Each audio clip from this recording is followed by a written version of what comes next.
Okay, good evening, BounceBack Network, NADPOP, and PH-CERT. This is Sam Hakoba on behalf of our colleagues at BounceBack and NADPOP and PH-CERT. Welcome to the 14th episode of Privacy Fridays back-to-back with FightBack Cybersecurity. With me today, of course, Attorney Kiko Acero. Magandang gabi po, sir. Na-miss ka namin last night. Yes. Kumusta yung Friday po? Okay lang. Medyo nag-wind down na, tapos ito na. Ito Time for Privacy Fridays and FightBack Cybersecurity. Papasok na ng Q3, Attorney Kicks, di ba? Papasok ng Q4, no? So, yeah. Ito na. Bilis ng panahon. Oo. Naka-jacket ka ngayon. Maginaw na, no? Hindi. Mga bagong budol to sa Lazada. So, yun pala. Ano ba yan? 99 ba yan o 915 ng... 99 to. 99 yan, no? Pakilala mo naman ang ating sige, the godfather of cybersecurity. Yan. The original, the godfather of Philippine cybersecurity, the real authority when it comes to protecting Philippine digital space. The one, the only, Lito Averia. Yan.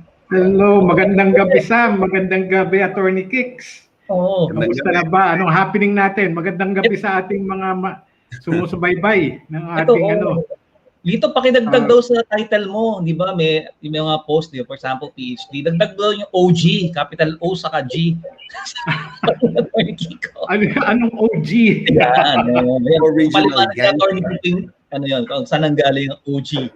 Okay? So, original gangster yan. Yan. Yun yung doon.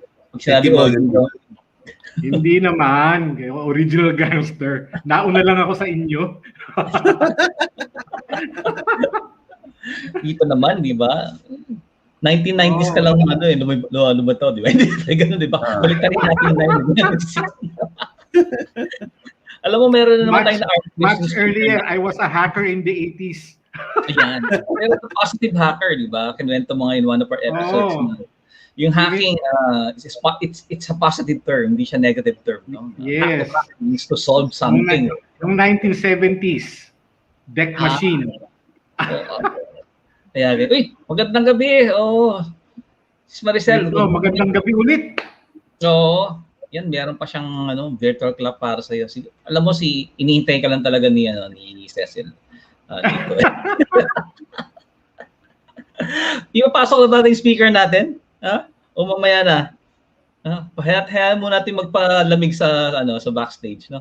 Siya din ang magko-control ng ating sound effects. Siya yung ating sound engineer. So naka-off yung niya Kailangan siya ipasok sa stream para tumunog di ba? Yun na nga Dito pakilala mo na yung inaanak mo, yung speaker natin. Ito, isang matagal na nating kabarkada. No? Una ko siyang nakasabayan sa serbisyo sa bayan, para sa bayan. Nung kami ay naimbitahan sa Supreme Court, no, to draft yung rules on electronic evidence. Kailan yan? No? Circa 19 natin. 2000 na pala. Matapos may pasa yung e-commerce act, inilabas namin yung draft rules 2001. Okay. Yan. No, so ganung kahaba na yung aming pagsasama.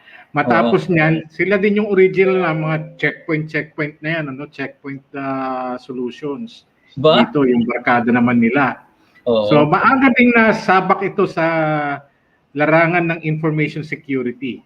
At mahaba ang first impression mo. Dito, ano yung first impression mo nung nakita mo tong speaker natin sa Supreme Court? Bugoy. Kasi baka spike pa yung buhok yan di ba? Oo. Bugoy na nerdy. Ako na-meet ko naman to. I-share ko naman sa akin. So sa corporate na, sa one of the biggest software company. Sabi niya, in-announce siya, meron na tayong head of security. Ang una pumasok sa isip ko, sabi ko, okay naman si Manong Guard papalitan. So, yun ang una niyang role sa Microsoft, siya yung lead for security, the security business. At that time, yun? Trustworthy computing. Yun. Naalala ko pa yung space noon. Saka siya yung din nagdala ng Defender and other stuff. So, yan. Attorney Kiko, ito na, sa unang na-meet tong speaker natin. Sa NPC ba? Sa hearing ba sa NPC? Hindi, nakiyaya ko siya through Pierre. Oh, our common friend. Yes. Oo. So yun. So, kwento-kwento. Makita yung community eh. So, gano'n. Akala kayo Kaya nagkaswagan. si kaibigang Pierre. Mukhang hindi Yes. napaparamdam. Baka nag-team kayo. Anyways, di ba? Doon kayo nag-message nga yung ating speaker ngayong gabi. Hindi daw siya makarebatal. Gusto niya na makiano. Tama na ba yung Hindi hosting? makasagot. Pinawisan na ba? Pinawisan na to? So, Oo, buti wala si palagay Arnie ko. dito. Ano? Wala si Arnie na isa pa. No? Anyway, sige. Without further ado, ito na ating kaibigan, the information security guru. No? Si Abet Dela Cruz. Yan. Abet. Thank you. Hirap mag-isip. Tawag-tawa ako sa backstage. Hindi ako makabawi. Abet, anong happening natin? Oo. Okay naman. So far, katatapos lang nung ISSSP Philippine Computer Society event, which is, half of the presentation tonight is from there. And then dinagdagan ko rin nung best practice, no? Kasi request ng partner ko kailangan daw ng mga student niya. So, kinumpleto ko na. Ayun. So, shoutout naman sa mga UST students, ano? Mga OSTE. Future cybersecurity professionals natin yan. Kaya marami po tayong campaign para dumami ang cybersecurity professionals. Pabalitaan ko po kayo kung paano somewhere, but yun po, no? Lalo na sa mga female, we especially encourage everybody, no? Ika nga equality, inclusiveness. Kailangan natin ng lady practitioners. Correct. Yun, balita ko, Abet, nakasalang ka, pinapa-attend ni Arnie yung kanyang mga estudyante. Oo nga. Kaya sinigurado kong pasok sa kailangan niya yung presentation. Yan. Buti na lang.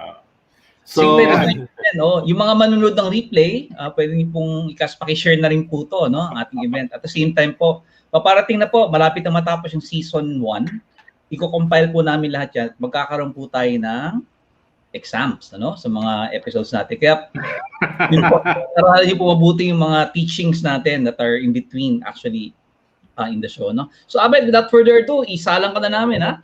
Hindi mo man lang ako pinabati ng good evening matapos ng mga laglagan.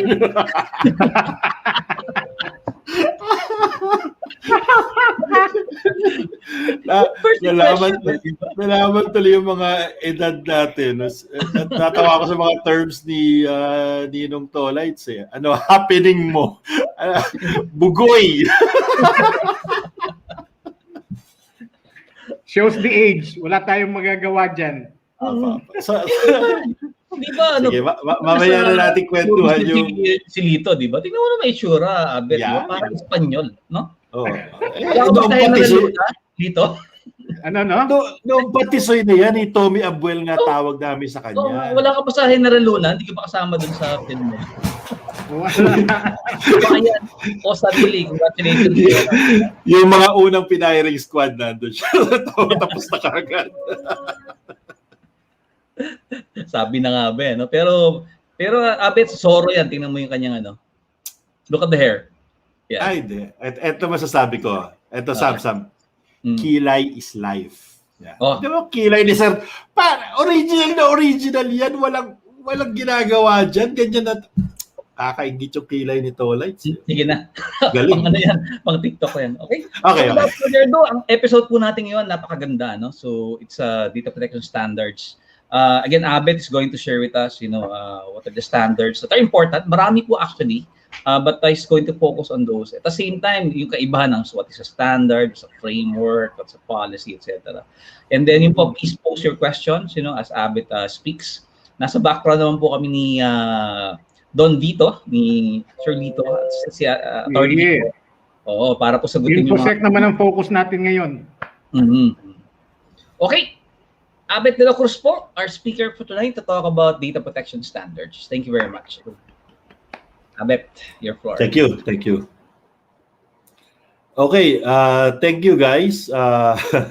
It's another Friday evening, and tonight I hope to enlighten you kung ano ba yung difference doon, what's a framework, standards, policies. Madalas po kasi nating marinig yan. And usually when you go into information security, dati-rati palagi na lang nating naririnig firewalls, intrusion detection system, mga gano'n. No? Puro, most of the time we're focused on the devices, no? The technical enforcement, kumbaga. So I just want to put emphasis tonight on what we call framework standards and policies, because yung mga security controls po natin, yung mga electronic devices, mga electronic enforcement, the firewalls, the intrusion detection systems, the Active Directory. Lahat po yan, when you configure, you put in rules, di ba? Sa firewall, what are you going to allow? What are you not going to allow? And usually what happens is that, kung sino man yung firewall administrator, sabihin, eto, payagan mo yan, payagan mo to. Boss yan, lagay mo. Bigyan mo siya ng unlimited access or whatever. So without the policies, yung magulo yung kahihinatnan nung mga configurations ng mga technical enforcement natin. So we always emphasize that there has to be two parts, the policy controls and then the technical controls. The policy controls will dictate what rules or configurations the technical controls should have. Okay? So with that very long introduction, let me go ahead. So tonight's presentation is about frameworks, standards, policies. What's the diff? No? We hear it a lot, but sometimes hindi natin alam yung tamang definition and then how to use them. So InfoSec standards is actually about keeping it all in check. Okay. And then now we need to first sync our understanding. Sometimes, in this field kasi, because there's so many definitions, so many resources, napaghahalo-halo natin yung mga ibig sabihin ng terms. So I just want to sync our understanding, with regards to what's a policy, what's a procedure, what are standards, and then what are guidelines. So let's go first to policies. Policies are mandatory high-level management directives that do not delve with the details or technicalities like the server security policy that discusses confidentiality, integrity, and availability, but it will not state whether the server is a Windows or a Linux server. Okay? So, high-level po siya, and usually this comes from management. Wala siyang devoid of any technical details. Okay? The next term is a procedure. A procedure is a step-by-step guide for accomplishing a task. Okay? It is low-level, specific, and mandatory. For example, you have a procedure on how to have access to social media, to portals, creating users, requesting for access to sensitive information, password reset, etc. Lahat po yan may mga denumero. Ayun, mga denumerong steps para gawin. So it's mandatory because if you don't follow the procedure, chances are there might be a problem dun sa gusto mong accessing the resources or maybe sa device na gusto mo i-configure. So that's what procedures are for. Standards. Standards define the specific use of technology applied to both hardware and software. Ayan. Kung sa policies po, it's devoid of any specific technology. Sa standards naman, dinidefine na rito kung anong technology yung ginagamit. And it applies both for hardware and software. They are mandatory and they help the organization to implement security controls, lower total cost of ownership, and support disaster recovery. Okay. Now, sometimes we struggle with standards. I'm going to go to that later. And the next term is guidelines. Okay.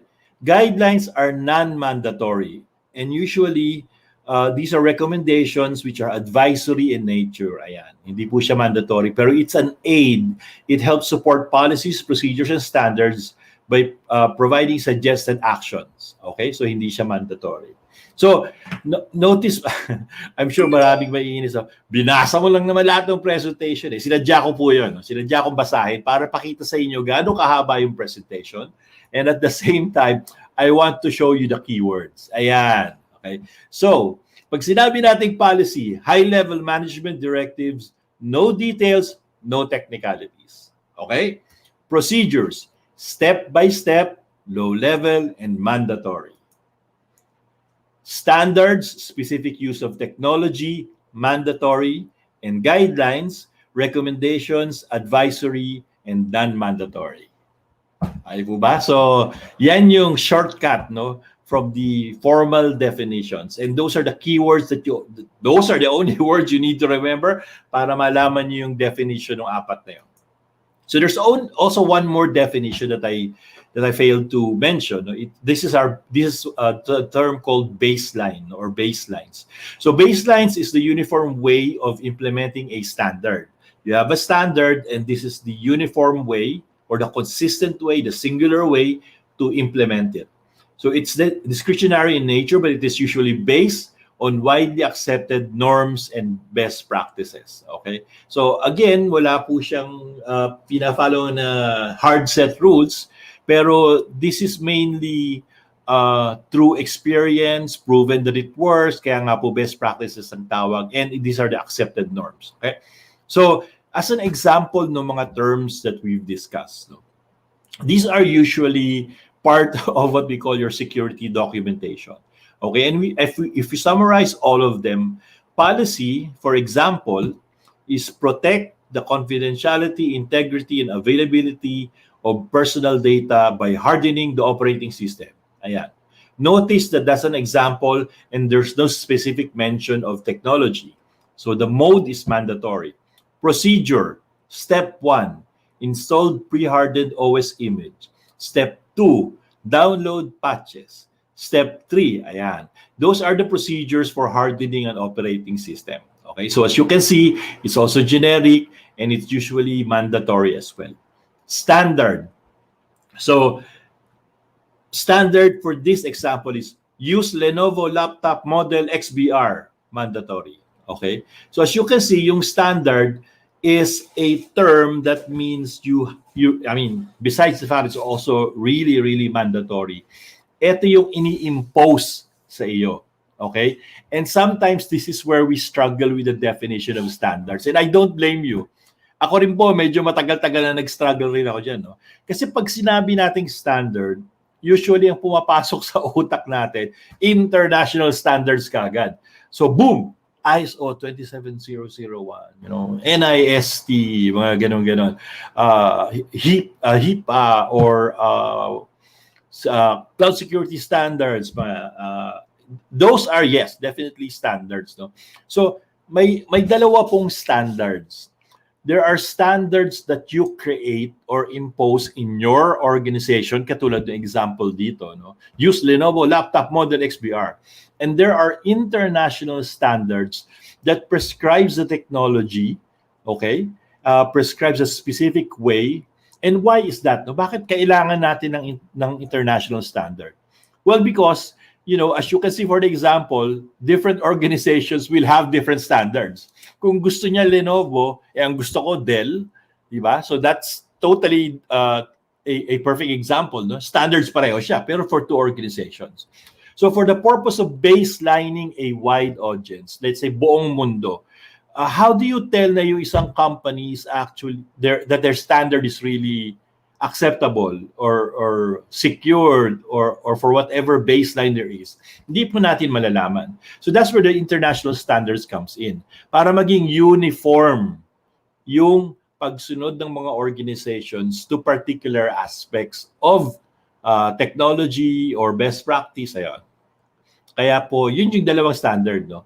Kaya sabihin mo, naku, ba't ko gagawin niyang yung ISO or NIST, meron naman ko standard. Okay. So, kanya-kanya po yan. Merong individual corporate standards or organizational standards in which you create and you decide kung ano yung standard mo. And there are international standards usually reserved for consistency and making sure that you're following a accepted baseline or accepted amount of conformance. Okay? So pag nag-ISO 27001 po kayo, pag napasan niyo pag nag-comply kayo sa provisions ng ISO 27001, pwede kayo i-certify, no? Kaya magkakaroon kayo ng plaque sa pader nyo nakalagay, certified ISO 27001. At least it doesn't guarantee, fully that you're secured or whatever, but it does guarantee that the organization does have certain baselines, no? Okay. So, okay, now I mentioned the term baselines. Use the Microsoft benchmark for patching Windows Server. Okay, so specific ngayon yan. Alam mo na Windows yung server mo, and Microsoft releases baseline benchmarks, applications or programs, so that you can get that minimum level of security. Ayan. So yan, discretionary. No? Pwede nyong sundin, pwedeng hindi. But of course, if you don't want to reinvent the wheel, and alam nyong ginawa na ng Microsoft to for a long time and for a lot of devices, and who is more familiar with the Microsoft server than Microsoft, right? So they do issue baselines, and you can follow these also to make your lives easier. Okay? So I hope with that explanation and the examples, medyo naliwanagan kayo. So I will go to the next slide, which is, it's a very good slide.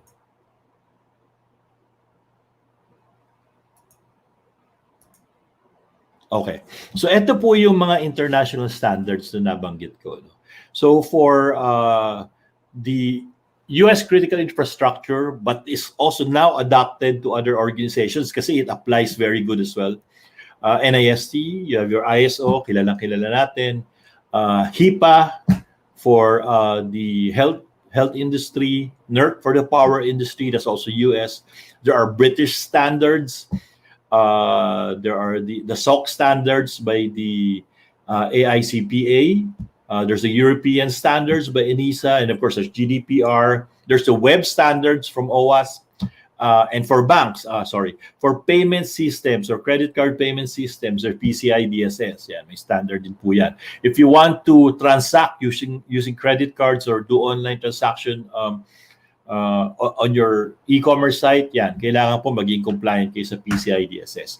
There's also the Cloud Security Alliance standards for cloud, for cloud technology. So sample lang po ng mga standards that we would probably encounter when we go into organizations or into fields, vertical industries, may kanya-kanya rin po siyang standards. So as you can see, the standards can be depending on your location or jurisdiction, country, but most of the time it depends kung anong industry kayo napapaloob, right? Okay.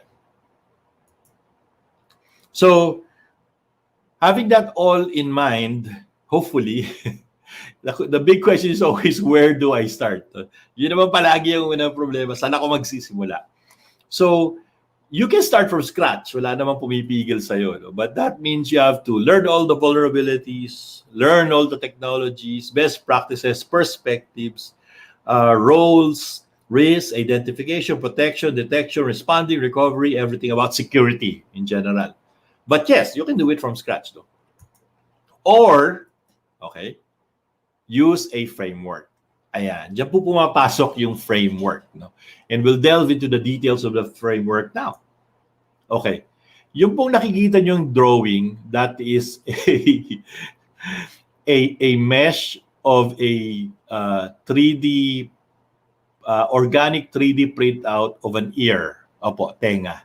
So, just to illustrate anong ibig sabihin ng framework, no? A framework is a basic structure underlying a system, concept, or text. It's also like a scaffolding, something to pattern on, or a frame to build upon. Hindi po ito yung totally 3D printed organ, which is the ear, no? Biological organ, which is the ear. This is the framework for it, or a scaffolding. Diyan nila i-preprint yung organic material para makagawa sila ng ear. So, probably over the top, but I just really want to illustrate what you mean by a framework. So it's something to build upon, so that you don't have to build from empty space. Okay, so I'm sure you got the idea. I hope you got the idea. So it's a structure that underpins a system or concept and a way of organizing information. Ayan. So, balik po tayo sa cybersecurity. What is a cybersecurity framework? A cybersecurity framework is a system of standards, guidelines, best practices to manage information security risk by matching security objectives with controls. Okay? Hindi lang po sinasabing lagyan mo ng firewall, no? Inaalam din po ng framework kung ano yung objective mo for that particular control. So there are two parts. So you have to have your objective, what you want to protect, or what is your goal in protecting this and that, versus the controls or safeguards that you want to implement. Whether it is a policy control or an electronic enforcement or technical control. So you can actually divide frameworks into three, one is control framework, second is program frameworks, and the third is risk framework. And these have different purposes. For control frameworks, the purpose of that is to develop a basic strategy for the security team strategy, provide a baseline set of controls, access current technical state, kung ano yung state na present at that time it's happening, and then prioritize control implementation. For program frameworks, its purpose is to assess the state of the security program, okay? Hindi po yung control na to, program to, no? Iba yung control. So, ang focus dito talaga do sa program or the steps or projects that you need to do to reach your goal or whichever your objective for the security. So, assess the state of security program, build comprehensive security programs, measure the program security competitive analysis. Hindi lang po gawa na gawa. We need to find a way to measure it as well. Measurement is important.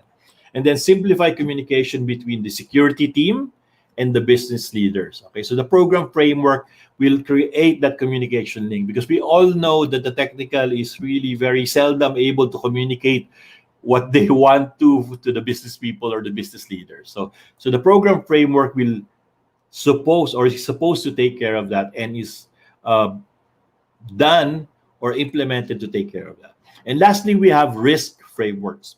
So risk frameworks focuses on risk, okay? So the purpose of risk frameworks is to define the key processes, steps to assess or manage a risk. Okay, ano yung mga step na kailangan mo para malaman mo ano yung mga existing na risk. And then, of course, kung nalaman mo na, paano mo ma-manage. Structure program for risk management. Okay, paano mo i-structure your program to manage all those risks that you've discovered. Identify, measure, and quantify the risk. Okay, it's not enough na malaman mo kung ano yung risk. You should be able to measure it and you should be able to quantify it. Oftentimes, you will make levels of risk, no? Low, medium, high, depending kung anong risk assessment ang gagamitin mo. Pwedeng quantitative risk analysis, pwedeng qualitative risk analysis. So, yun po yung purpose doon. And then lastly, prioritize security activities. Okay? So, that is a security framework. Saan po tayo makakakuha ng security framework? Naku, wala na po tayong hahanaping iba. Ang pinaka-complete na security framework is housed by the National Institute of Standards and Technology. And this is called the Cybersecurity Framework, or we call it the CSF for short. Now, initially, itong framework na to was designed to improve the critical infrastructure of the United States. Okay, what do you mean when you say critical infrastructure? Yung pong mga pagbumagsak, makaka-apekto na malaki sa mga tao. Kuryente, tubig, bangko, yan. So, those are the industries or critical infrastructure nga, the term, because it's critical. Because it will have adverse effects on the lives of people kung babagsak siya or madidisrupt siya. So, I will not go into the details of NIST because that's a really very long lecture in itself. But I just want to specify yung key functions niya. The key functions of the NIST CSF is to identify, protect, detect, respond, recover. Okay, you know what I love about the NIST is that unlike the other standards, which you have to pay to get the standard, all NIST materials are free. Yes, po, you heard me right. It's free. So if you want to start off doing your policy standards, you know, frameworks, procedures, nako po, NIST has a complete library, even training materials from all topics of cybersecurity and even data privacy, no? Pati nga po yung how do you call this? Recommendations and frameworks for cloud, meron din siya. So almost anything IT, which of course needs security, is in the NIST cybersecurity framework or the NIST portal. So I highly encourage you to go there, use it. It's a lot of reading. That's the only thing. It's a lot of reading, but it's really, really very complete. It's so complete that if you look at the other standards, the ISOs or whatever, lahat po sila, they map back to NIST framework. Okay, one NIST standard or another, or the NIST CSF. That is how complete it is. Okay, so again, if you don't want to build from scratch, you know, NIST is your friend.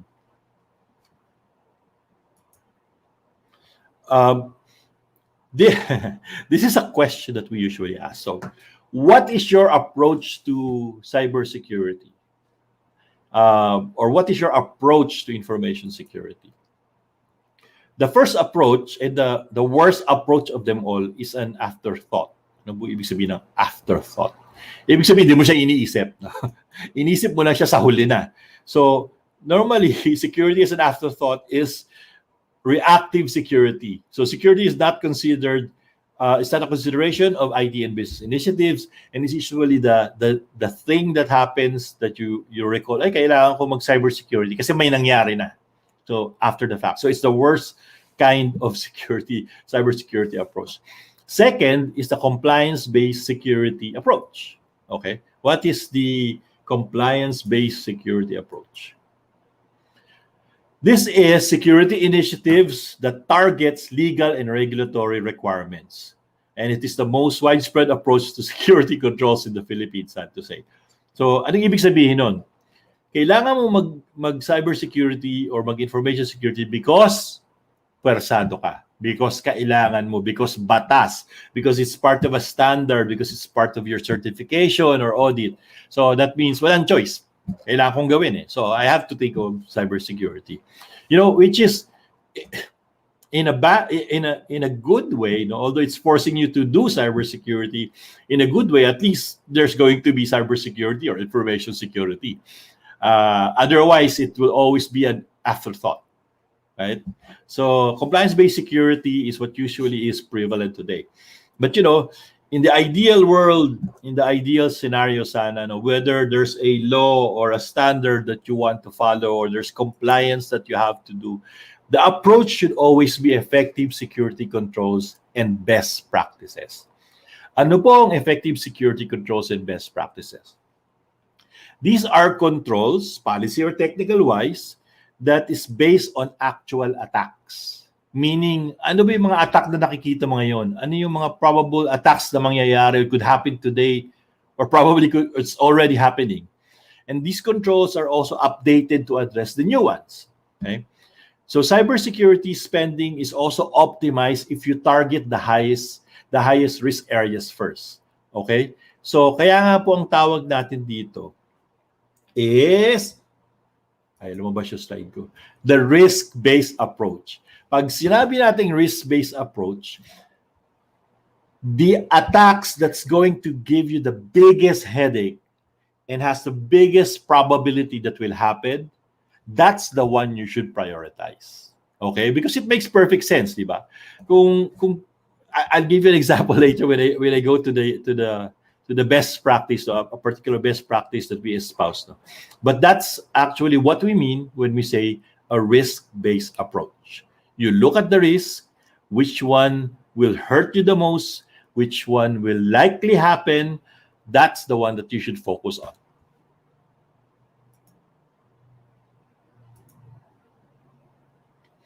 So I'd like to introduce what we call the CIS controls. It went through so many names, no? But at one point in time, it was popularly known as the SANS 20 control, the SANS 20 control. But now, it's just called the CIS controls. And before 20 siya ngayon, 18 na lang po siya. So the CIS controls, or formerly known as the critical security controls, which used to be 20, are a recommended set of 18 actions for cyber defense that provide specific and actionable ways to stop today's most pervasive and dangerous attacks. So this is an effort by a lot of information security organizations, vendors, volunteers. So it has a wide base of followers and contributors now. So just for the sake of enumerating them, 1 is inventory and control of enterprise assets. 2 is inventory and control of software assets, data protection, secure configuration of enterprise assets, account management, access control management, continuous vulnerability management, audit log management, email and web browser protections, malware defenses, data recovery, network infrastructure management, network monitoring and defense, security awareness and skills training, service provider management if you're outsourcing, application software security, incident response management, and penetration testing. I know it's a choke full, sabihin nyo. Ano naman si Abet, binigyan na naman ako ng listahan, di ba? So, big question is, okay, 18 controls. Ano ba dyan ang uunahin ko? Mukhang 1, mukhang napakahirap niyan. 2, mukhang napakamahal niyan. Believe me, I know those concerns, and those questions have always been posted for a very long time. So, what makes the CIS controls different?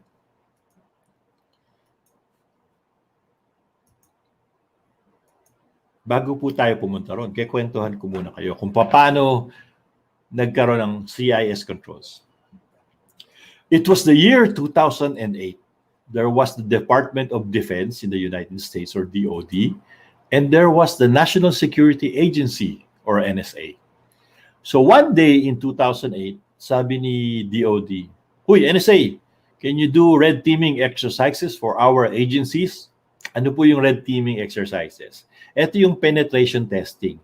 And if it's done by a team, it's called red teams. No? Usually, red teams are the offensive teams. Meron din po tayong tinatawag na blue teams, which are the defensive teams. So if the DoD is asking NSA to perform red teaming exercises, that means sila yung blue. Sila yung taga-protect. And they've asked NSA to be the red, or the offensive side. Okay?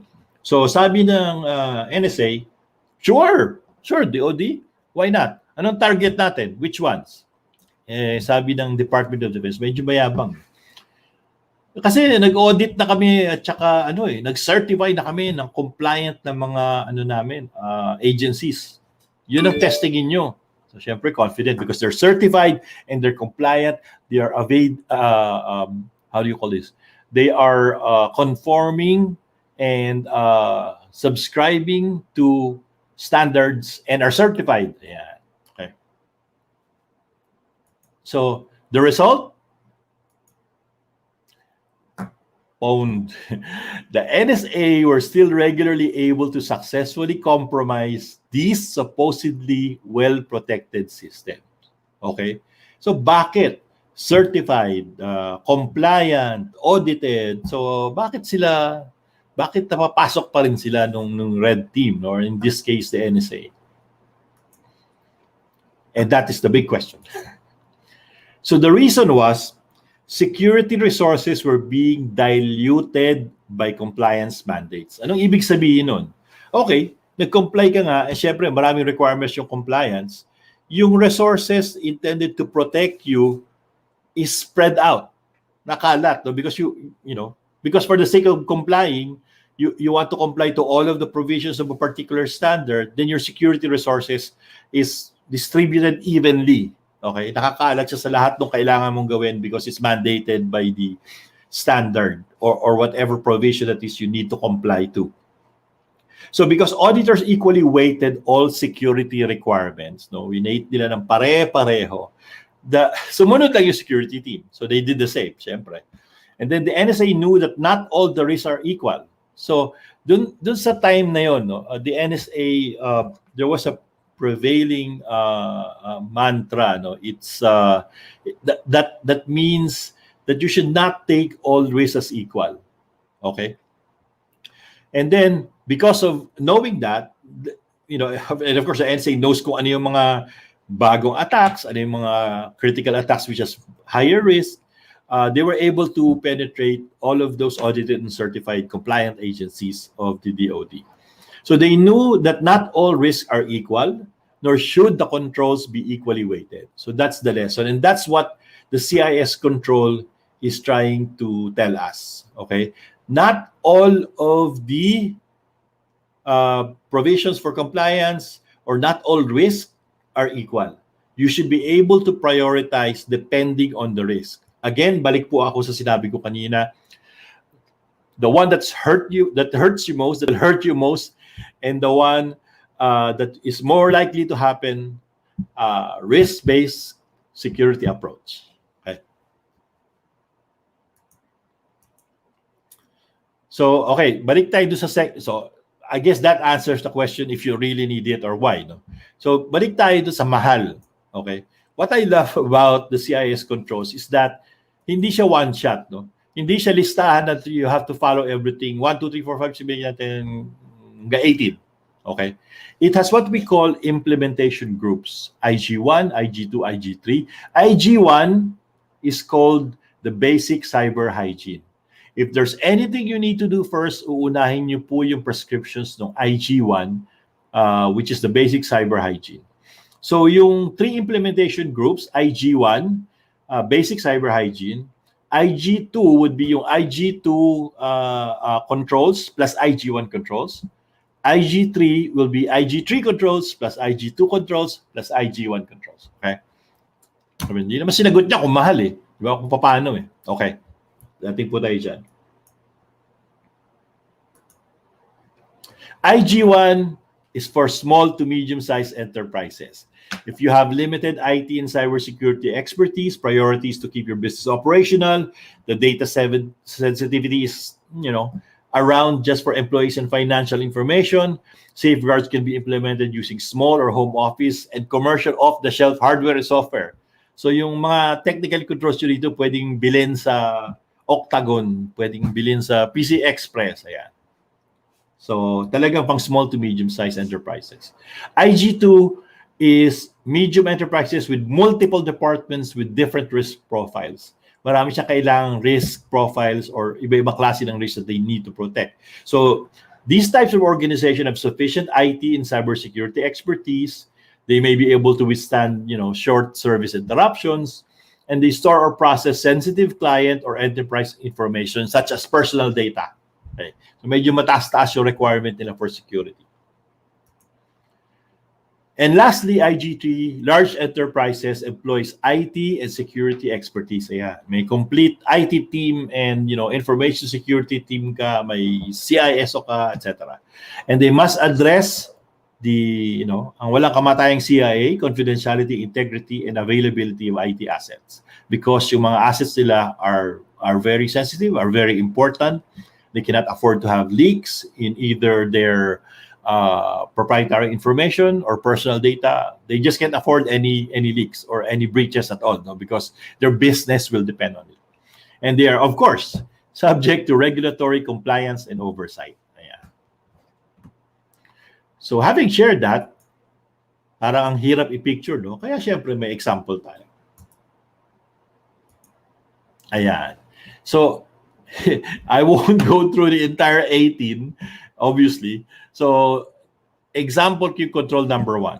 Inventory and control of enterprise assets. Sabihin nyo, napakadali naman dyan. Inventory lang.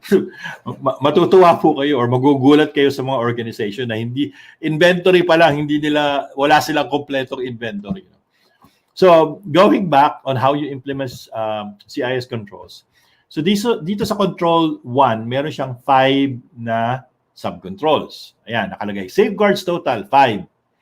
Ngayon, kung IG1 ka, basic cyber hygiene, or a small organization, kailangan mong sundin 2 out of 5 lang. Kung IG2 ka, 4 out of 5. Kung IG3, 5/5 or lahat. Okay? So, may prescription na po siya dyan. So, let's take, for example, 1.1. Establish and maintain detailed enterprise asset inventory. Ang ganda po kasi nung listahan niya, no? Color-coded pa eh. So, ang function niya is to identify yung assets. So, as you can see, yung column ng IG1, IG2, IG3, lahat may dot. So, ibig sabihin, kahit anong level ka, dapat sundin mo yan. Yung 1.2, the same. Kahit anong level ka, dapat sundin mo yan. But your purpose niya is to respond to unauthorized assets. 1.3, wala yung green, as you can see. So, walang IG1. Hindi siya mandatory for IG1. 2 and 3 lang. Same for 1.4. And then, for 1.5, yung IG3 lang. Okay? Gets po? Gets. So, as you can see, dalawa lang yung may green dito. That means 1.1 and 1.2 is your basic cybersecurity hygiene, also for IG1 for small organization. So, that takes care of the mahal portion. So, you don't really need to control all of it. At least have the basic cybersecurity hygiene. Ayan. Saan ko po makikita yan? Dito po, no? Kung meron kayong cellphone, scan nyo na lang po yung QR code. Ba na ngayon, no? Dati, lalagay ka ng link. Kopyahin natin yung mga link. Ngayon, QR code na lang. Okay? So, dyan nyo po makukuha or makikita yung mga documents for CIS controls. Yes, libre din po siya. Okay. And yun, that ends my presentation for tonight. Maraming salamat po. I hope marami kayong natutunan. And tomorrow, Sabado pala bukas. Monday, meron na kayong plano. Boss, alam ko na kung anong cybersecurity approach natin. Afterthought. Biro lang po. Thank you very much, Sam. Guys. Yan, Abet. Thank you very much. Maraming salamat. Teka, wala pa si Lito. Si Atty. Kiko nandito na. Hello. Ay. Yan. Alam mo, mas masarap mag-present ng live, no? Kasi nakakadalawang taping na ako. Nauutal ako, nakakalimutan ko. Baliktad. Abet, merong shout out from Sir Roger. Yan. Hoy!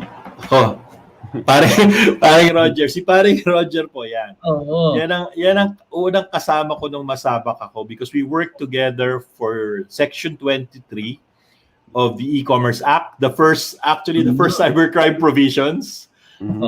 So we worked with the good Senator Magsaysay. Ganda ka. And actually he was he sent me a message the other day about kulot mo. Ganda na hoodie ko. Okay. Thank you, Roger. Pakita ka naman. So, si Roger. Parang natin first impression ni Sir Roger kay Abet. Good evening din, yan. Good evening daw sa lahat, Meron din tayong isang hindi na naman lumabas but whoever you are po, magandang gabi daw, yan, Mr. or Miss Facebook user, pasensya na, hindi po lumalabas sa StreamYard. And hindi ko po makita yung yung page kasi kailangan na mag-upgrade ng laptop di ba? So ngayon, ano ba na mas mahal pa ang telepono sa laptop ngayon? Yes. Yes. Yung top flight na Mac, yung Apple iPhone 13 na Pro Max is around 108,000. 1 tera. 1 tera, di ba? Storage, 1 tera out of the box. Oo. 108,000. Bibili na lang ako ng ultra-wide monitor. Diba? 60 lang. Hindi, bumili ka ng iPad na may SIM. Pwede. Yun na lang, Actually, napakaganda ng present ni Abet, And yun nga, yung the NIST framework is free, Libre siya, Pinost po natin doon yung link, puntahan niyo po yun. Ang dami pong resources doon na pwede niyo magamit. At the same time, talaga mapapababa yung cost, So, minsan po, wag po kayong maniniwala sa mga vendors.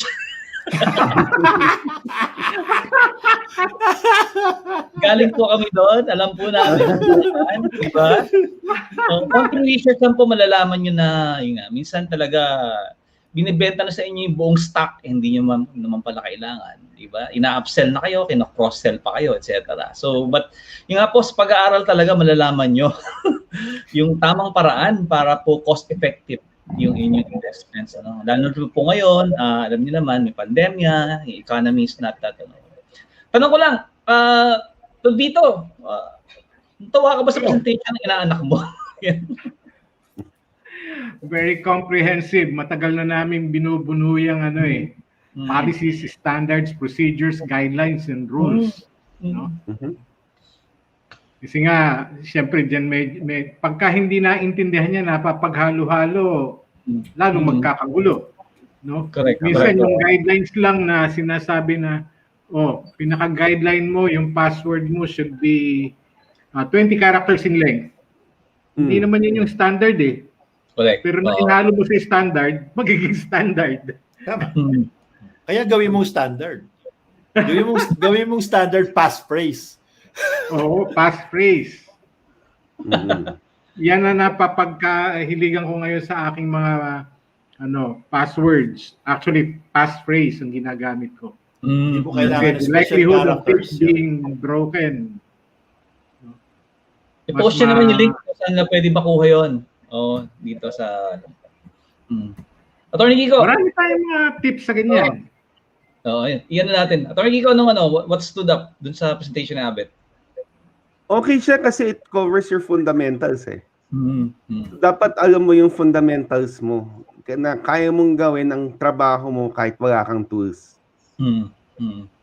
So, parang ginagawa ng ibang tao, inaasa lahat sa tools. Sabi niyo nga kanina yun. Diba, upsell ng vendor. And kung di mo alam ginagawa mo, yun, you really have to go back to the basics. You have to understand what you're doing. And then from there, doon ka magbe-branch out na kailangan ko ba ng tool na ganito, kailangan ko ba nito. And that's yung ni-lecture ni Sir Abet kanina, that's something that every single person in our industry has to know. Parang naalala mo nung college ka, Sam, yung first HTML, meron namang front page eh. Bakit pa ako mag-notepad? Ako mag-notepad, front page naman, drag ko lang eh. Mismo.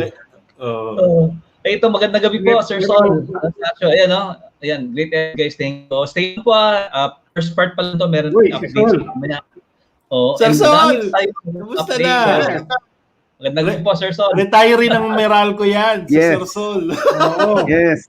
Minsan, imbitahan natin yan dito, isang episode sa audit naman. Pag nag-retire ka ba sa Meralco, only electricity ka na? Ewan ko, tanong natin si Sir Sol. Alam niya yan.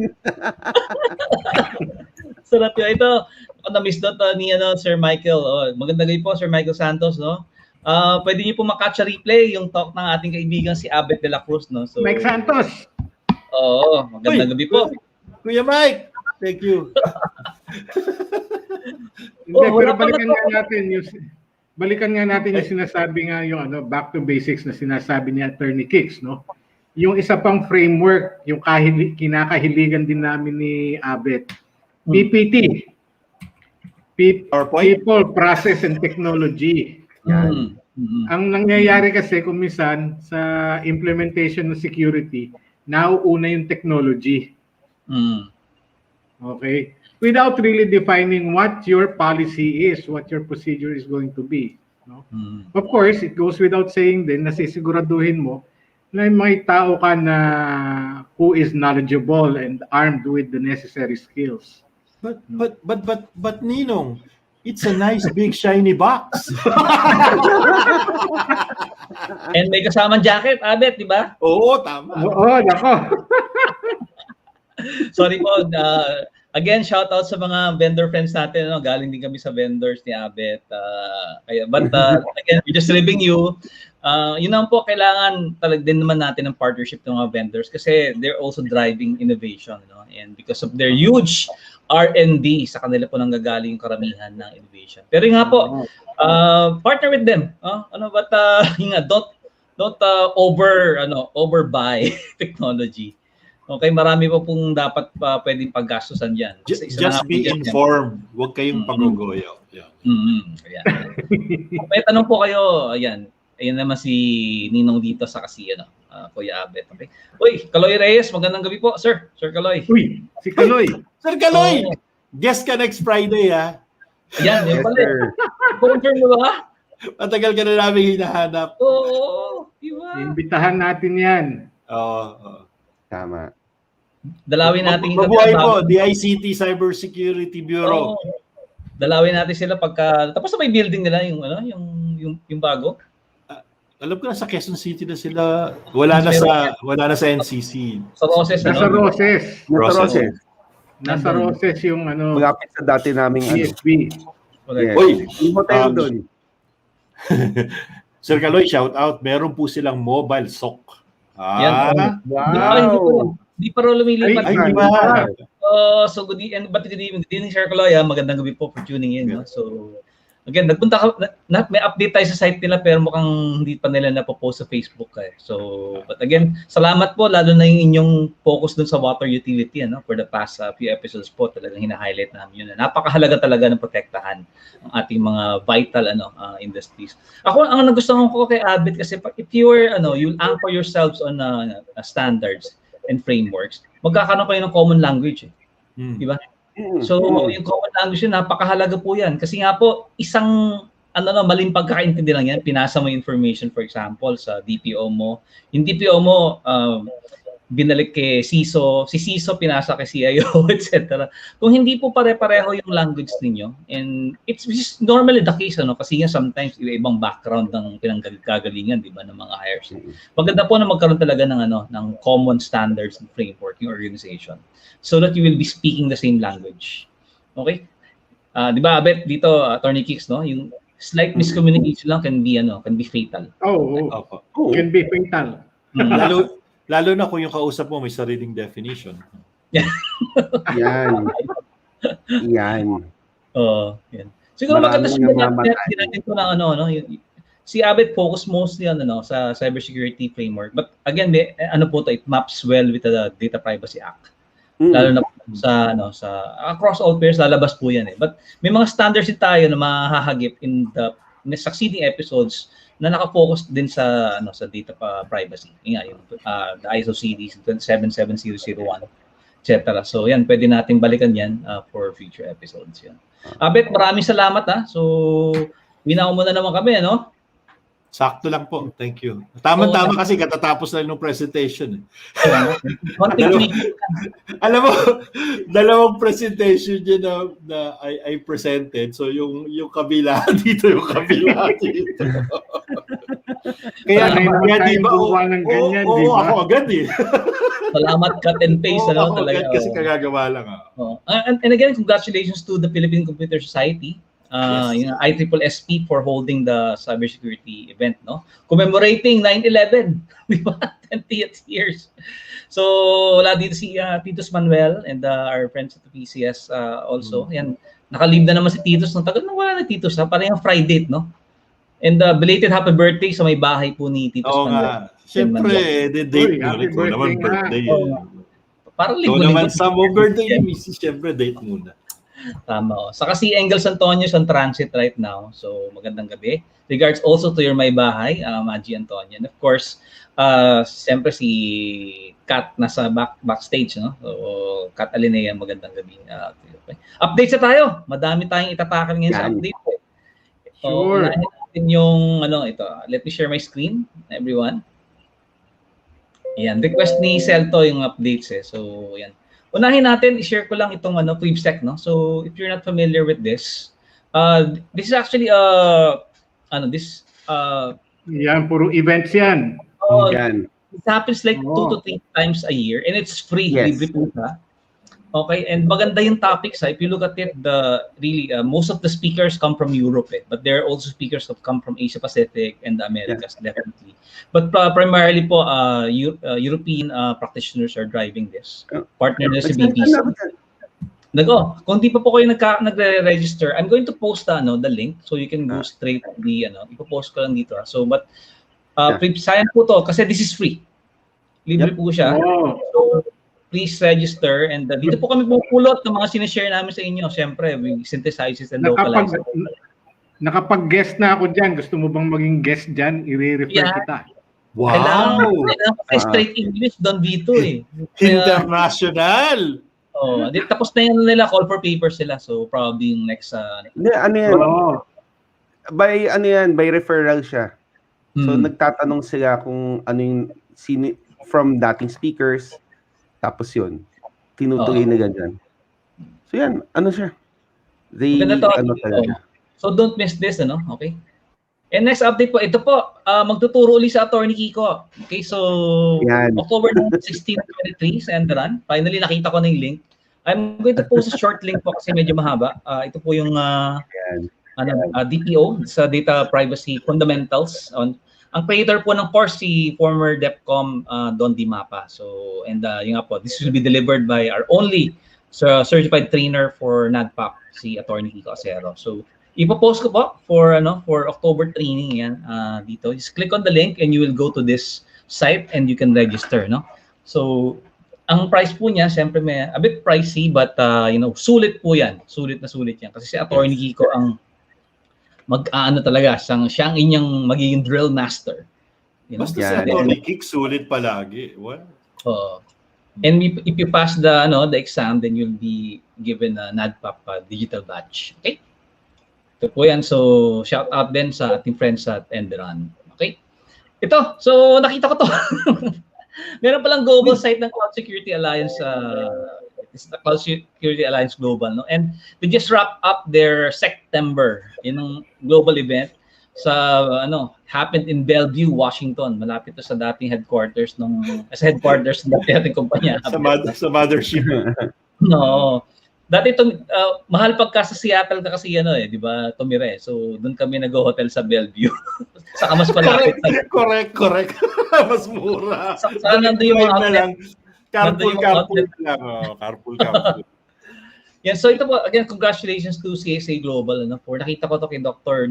Lee, magandang gabi po, sa Ryan T., the chairman of CSA Philippines. Uy, Ryan. Co-founders din kami yan. Ako si Abet, saka si Lito, di ba? So, yun po, supportahan po natin ang CSA din dahil partner organization din po siya ng BounceBack, NADPOP, saka ng PH-CERT. Ito yan yung event nila. So, September. May mga recordings po, so you can go to their site. If you would like to focus on cloud security. Maganda they actually released several updates dun sa event. And meron din silang framework that they have shared also in the event. Punta naman tayo sa NPC, sa local. Okay, isa lang ang update ng NPC So it's about this, no? Yung joint press statement in all caps, nagulat ako sa all caps na to Talagang sumisigaw. Sumisigaw kasi hot na hot yan Correct, sa FinTech Alliance. So ito yun, really, it's all preamble, but the logos that are here are actually have committed to comply with the Data Privacy Act. Pero alam niyo ba, Attorney Kicks, Lito, Abet, nakakagulat yung mga comments doon sa Facebook. Mas interesting yung comments Gusto yung tingnan? Sige. Tingnan natin. Hindi ko siya ma-screenshot screen. So, tingnan natin siya ng live, no? So, dahil nandun talaga yung pulse ng ng mga data subjects So, yan lang ang update nila. So, this is the post. I'm going to, sorry yan. Yeah. Akala ko kaya all caps, nakalimutan na yung caps lock Hindi. Ayan. Tingnan natin yung mga comments. Nagsusumigaw. Ito. So, this is the thread. Okay? Yan. So, 288 likes, 150 comments. Ang daming comments ito. So, ito, si Winnie Pooch, I'm sure it's what were the actions of the National Privacy Commission with regard to the other online lending companies who are using unlawful tactics? Yan, shutdown OLA, may hashtag sila. Okay? Tingnan natin nag-reply sa ilalim. Parang wala, kasabot din ata. Medyo negative, no? Ito. Ayun naman. Oo nga Jim JM asked, those with logos are the companies na nag-attend lang? Question. Sa National Privacy Commission. Ito yung kanilang sinabi, harassment, public shaming, social media, pagtanggal sa trabaho, estafa ng fake demand letters, death threats, and even using the name of public or service. These, and then meron daw suicide case. I don't know kung verified to, no? So, Oo. And ako rin, I heard it. But those who were shamed, some of them were really, that they either took their life or nagkaroon ng breakdown.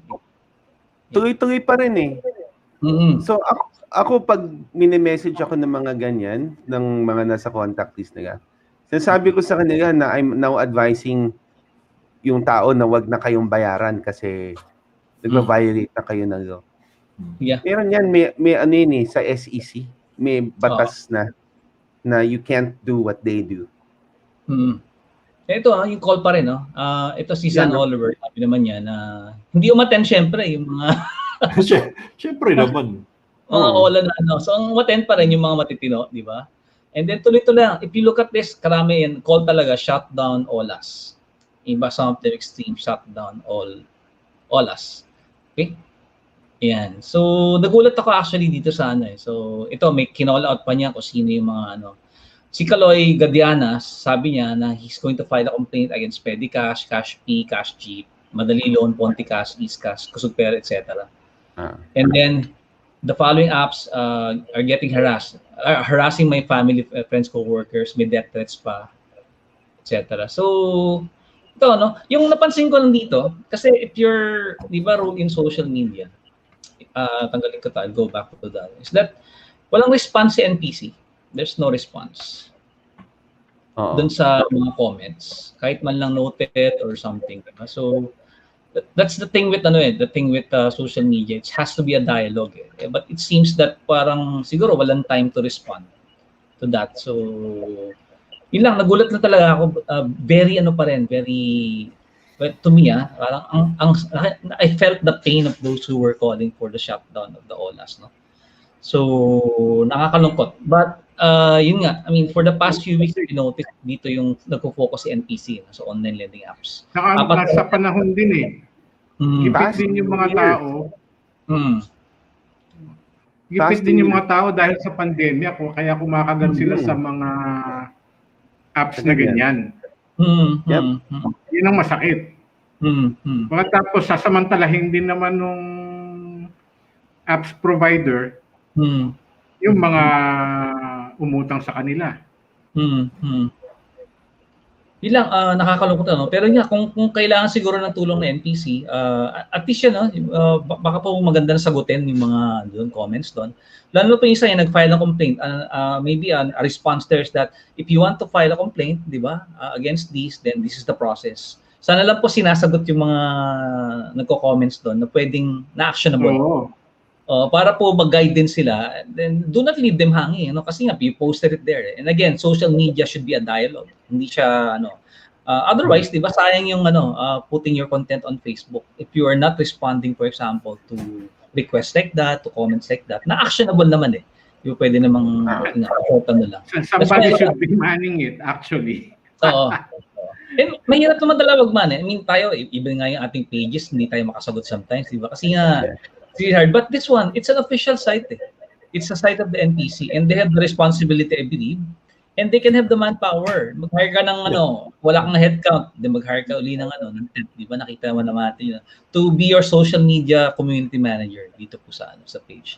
Hello po, Chairman Mon, sana po makarating po ito sa inyo. Again, again kudos for driving this pero marami pa pong dapat sanang gawin para po ma-action natin, Nakita ko yung napakasakit po sa puso yung mga comments doon ng mga kababayan natin na nabiktima ng mga shameless, di ba, na online lending applications and unethical online lending applications. So, okay, may comment po tayo kay Sir Michael Santos. Yan, noted po. So, yan, Sir Mike yan, from CID. Sir Mike, magandang gabi po. So, siya pumalit sa akin doon. Ayan, thank you very much, sir. Sir Mike, kung po, just reach out to Attorney and us. We can actually, again, lend support to the NPC. Hanap po tayo ng volunteers, for example, kung short sa budget or wala na headcount. So, thank you, Sir Mike. Magandang gabi po. Okay. But again, to all of these, who signed here, yan. Sana po operationally compliant na kayo. Yun lang, I think there's no sense in putting your name here if you are not complying fully Nandiyan kami with the data privacy. Siyempre, yan. Ayun, sa bandang kanan. Testingin natin yung mga kumpanya dito na customer tayo, humingi tayo ng mag-request tayo ng ng data subject request. Sige. PSR tayo dito. Anyway, again, kudos to the NPC for driving this. Yung nga po, sana po ma-address din po lahat ng ang concerns. And yun naman pong ng mga OLA, please huwag yun na pong biktimahin ng mga kababayan natin, lalo pa ngayon may pandemya. Kaya yun lang po.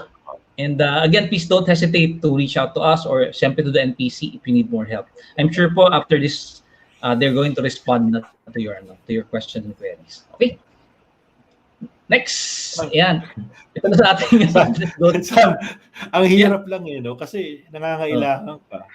Ika nga, kapit sa patalim. Wala. Naalala ko rin sabi ng lola ko, parang sanglaan eh. Mahirap na nga yung tao. Pinapahirap nyo palalo. Actually, kaya nga may sanglaan eh because there's a real chance na di mo na yan mababawi.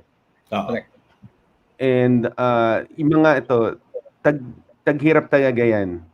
So, the amount of pressure that you need to put on them to pay, there's a fine line talaga between too much pressure and a lot of times they just cross the line. Kasi nga, they carry this over from from other countries na okay lang yan. And hindi siya apt sa ating kultura. So, Hindi, tsaka yung behavior na to, hindi lang sa mga small time, di ba? Kahit yung malalaking bangko na inutangan mo, pag pinasa nila doon sa collection agent, di ba? Yes. Actually, mga modus ng collection agent yan eh. And I think it should be the start of a larger conversation with the collection industry on how they actually do things. There you go, tama. Collection industry, yes. It's an industry. Meron bang collection industry dito sa mga nag-sign dito? Parang wala. Mga small players yan eh, mga small businesses, mga collection, Tapos, driven sila by by malaki yung porsyento nila. Smart, nandyan eh. Yan, andyan yung Paymaya eh. Okay. May umattend ba sa inyo ng briefing? Support kami dyan. Naka-attend ka? Abet, umattend ka ba? Wala, busy ako. Pumunta ako sa Sanlaan. Ayaw mong malonche, ma. Mabuti na yung Sanlaan eh. At least nabigay mo na yung gamit mo. Kaya hindi ka magbayad, wala na hahabulin sa'yo. Sinanangan mo na may plancha nyo, ha? Hindi, yung ko, iPhone 6. Akala ko washing machine eh. Ito, dito tayo sa ating mga kaibigan sa Privacy PH, no? So, ito again, reiterating, no? Maganda rin na nagkikare mga local publications. Ito nga, sa Manila Times article ni Jibu Matu. Tama ba yung pangalan niya na data privacy should be top priority. Especially now, no? Again, we continue to emphasize during our previous episodes up to now, talagang should put a priority. Lalo na po yung mga MSMEs natin, alam ko po namin na mahirap talaga. But, lalo na po kung marami kayong personal information na kinokolekta, yun po kailangan pong protektahan nyo yung mga kinokolekta nyo na yun. Kasi po, baka magkaroon kayo ng data breach. Yun po. Ito naman, ito yung kinag-uusapan natin kanina. No? So, Korea, fining big brands, Facebook and Netflix. Actually, kasama si Google dito, but Google wasn't fined. Kasi nga, their regulator found that, only in Facebook and Netflix are actually, the one liable for. Ipopost ko yung link lang para makita rin ng ating mga listeners. But, again, question ko nga dito, how can a country like Korea, for example, flex its muscles and then go after global companies like Facebook and Netflix and even Google, which is also mentioned in the article. Okay?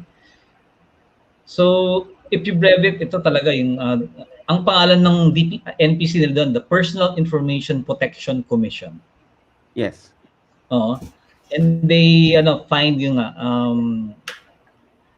nearly 6.7 billion won or 5.7 million dollars. Kayang-kaya ng Korea, tayo mas malaki pa yung number of subscribers natin from Singapore, di ba? Yes. They're good Korea people. Pala, Korea, sorry. In terms of size, they're around the same size as the NPC. So, I'm hopeful, na this sparks a wave. nangyari din naman sa Europe yan eh. Pag may isang privacy authority nagsabi, ito fine. Correct. Tapos sunod-sunod sila dyan. So hopefully dito meron din. But sana lumabas na yung fine schedule ng para talagang merong sila. Para may ngipin silang gumanyan. I-share lang natin yung article maganda yung napakasimple the way it was written. Yung nga lang, the site is not secure kung na-expire na yung SSL nila. So basahin po natin yung article. Ito.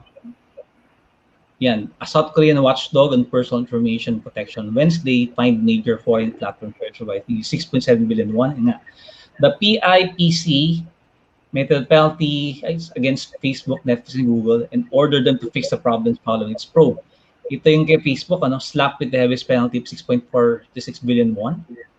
Yan, they created and stored facial recognition templates of 200,000 local users without consent between April 2018 and September 2019. No? So it's this is the latest from Fine Facebook. And then in November 2020, they ordered Facebook to pay 6.7 billion won and sought a criminal investigation to provide personal information to other operators without users' consent. Okay? And then, ito rin, they were accused of collecting people's residential registration number in an unlawful way and not notifying changes regarding its personal information management. So, grabe yung findings, no? Dun sa practice ni Facebook. Meanwhile, Netflix, your favorite, 220 million won naman for collecting the personal information of 5 million people without their consent, even before their service registration process was completed. Okay? And the content stream yet social network were not unveiling information personal data transfer outside the country. So, may data transfer pa outside of Korea happened. So, find what was recommended to improve its personal information handling measures by the Commission. Ayan, ito lang sabi nila, vague daw yung yung personal collecting personal information notice ng Google. Okay, so grabe yung investigation. So ganito ba yung level of sophistication that the NPC can also do here in the Philippines? Yeah, they have the power to do that. They have the technical capabilities there for them to be able to analyze that. That's there. Mm-hmm. And then to related din sa i-play ko na rin yung si TikTok naman so this is from Ireland. Yung second update niya So this also came from Privacy PH yan. TikTok's lead EU regulator opens 2 data privacy probes sa TikTok. As you know, TikTok is also a big social media platform lalo na sa mga Gen Z And this is a summary. Nakatambay si Sam Akala ko sa ibang TikTok ito. So Ireland pala, sa EU pala, Attorney Gates, they assigned this for Ireland is the jurisdiction that has a lot of big a lot of their is there kasi yung Ireland may reputation siya for being controller friendly. Yeah. So, at the same time, maraming software development firms doon In fact, R&D ng ibang software firms. Yung mothership niya dati nandun. Yeah, correct. Oo. Yan. And nga, there's a probe over processing of children's data, especially sa TikTok. I don't think they send yung pagka-minor ka. Sa katutak. Yes. And then ito pa, second, over data transfers to China. And then ito take note, possible fine up to 4% of global revenue. Yun naman ang Saka yung DPR. That's overly sensitive, Yeah, correct. Yeah. Kasi special categories of personal information na pagbata sa kanila. Tapos minors. Tapos prohibited yung transfer unless may binding corporate clauses. Siguro meron. But China has its new data privacy law, which is just as it's strange also. So so parang okay. It's interesting where they go because Ireland has such a big reputation for being controller friendly. So yung ibang where if the finding is okay lang, other regulators elsewhere in Europe might have a different opinion. So where this goes is going to be super interesting. Definitely. Especially TikTok is growing right now, nag-expand sila. They already have corporate videos. So they're pitching their service already to corporates. And Nakapivot na. Tsaka dito sa atin, asahan nyo, eleksyon. Magiging campaign platform yan. Yes. Simula na, matagal na, di ba? Kaya yan. Oo, di ba? Ang lahat ng pitches ngayon, business or political wise, puro video na lahat. Yep. So speaking of videos, nag-increase sila ng limit to 10 minutes on their platform. Ang dami mong content na pwede mo isaksak doon na guaranteed echo chamber. Yep. So, napaka-potent yan for elections. Yep. And ByteDance is the owner of TikTok, di ba? May makikita na naman ba tayong senator na sasayaw?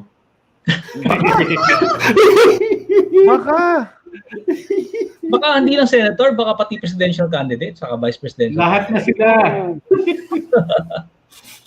No, kasi di ba nasa ano din ako sa I'm also into election issues. And that is one na maging issue nga sa campaign. It's going to be one of the platforms for campaigning. Yung And then of course yung electronic kasi because of the pandemic, a lot of the rules on campaigning has changed. May issue yan by next year. Correct. Bawal na yung yung large groups, yung mga meeting de avance. Kahit yung face-to-face campaigning, yung door-to-door, regulated yan. Strictly regulated. Online I think the only benefit dito pandemic sa social media. Hindi na nila kailangan maging sa mga posters kasi wala namang lumalabas. Oo. So, pwede talaga dyan sa TikTok lumabas because the algorithm is so potent. Yeah. Ay, definitely. May comment si Sir Mike again. Ito. So, Attorney Kicks, do a session, how to file, what to file e-video. Yan. Sige. Sakto yan sa TikTok, Attorney Kicks. In TikTok? In TikTok form? In TikTok ni Attorney Kicks yan. Kaya gagawa ko ng bagong patayo lang naman patayo lang yung dapat presentation. Dapat may mga acronyms ka tapos may kasama sayaw, gano'n. Yeah. Mahirap yung sayaw, baka mahari Rocky ako. What did I say? Sorry. Hindi naman. But make sure na may nagko-choreo for you and you take dance lessons. Sige. Don't just dance on TikTok without, Sige. Kunin natin si Miss Maribet Bichara. Attorney Omar Sana of the ICT yan. Ang meeting na ng SOSE, statements of contributions and expenses na kung nagre-reflect na may paid ads social, tama. And if COMELEC requires submission from social media networks, tama. Mga contracts ng candidates. Tama. Thank you, Attorney Omar Sana. Tinitingnan yan. That's among the issues nga yung social media. Social ad placements, social media ad placements, gustong matrack ng COMELEC yan. How they're going to do it, I don't know yet. Pwede namang friends of ganyan ang nag-post di ba? So wala na. Exactly, that's the issue. Paid for by the friends of Attorney Kiko Acero. Yeah. Yeah. Sa barangay Forbes Park. Nakatakbo.